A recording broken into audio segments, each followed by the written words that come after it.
अमरावतीत मनपा निवडणुकीच्या निकालानंतर भाजपच्या गोटात मोठी खळबळ उडाली आहे। भाजपच्या उमेदवारांनी पराभवाचा खापर थेट पक्षातीलच नेत्या नवनीत राणा यांच्यावर फोडत मुख्यमंत्र्यांकडे थेट तक्रार केली आहे। आमचा पराभव जनतेनं नव्हे तर नवनीत राणा यांनी केला असा गंभीर आरोप करत त्यांना पक्षातून निष्कासित करण्याची जोरदार मागणी करण्यात आली आहे। अमरावती महानगरपालिकेच्या निवडणुकीत भाजपला केवळ 25 जागांवर समाधान मानावं लागलंय। या निकालानंतर भाजप अंतर्गत आता असंतोष उफाळून आलाय। भाजपच्याच नेत्या नवनीत राणा यांच्या विरोधात तीव्र नाराजी व्यक्त केली जाते आहे। भाजपच्या तब्बल 22 उमेदवारांनी मुख्यमंत्री देवेंद्र फडणवीस यांना पत्र लिहून नवनीत राणा यांना पक्षातून निष्कासित करण्याची मागणी केली आहे। निवडणुकीच्या शेवटच्या 5 दिवसात नवनीत राणा यांनी खुलेआम भाजपच्या विरोधात प्रचार केला।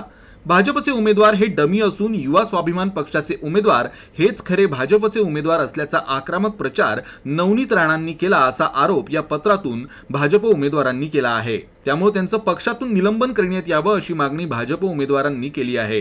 तसंच जर नवनीत राणा यांना वेळीच पक्षातून बाहेरचा रस्ता दाखवला नाही तर भविष्यात त्या अमरावती शहरात भाजपचा पूर्णपणे नायनाट करतील असा गंभीर इशारा देखील या पत्रातून देण्यात आलाय। या घडामोडींमुळे अमरावतीच्या राजकारणात मोठी खळबळ उडाली आहे।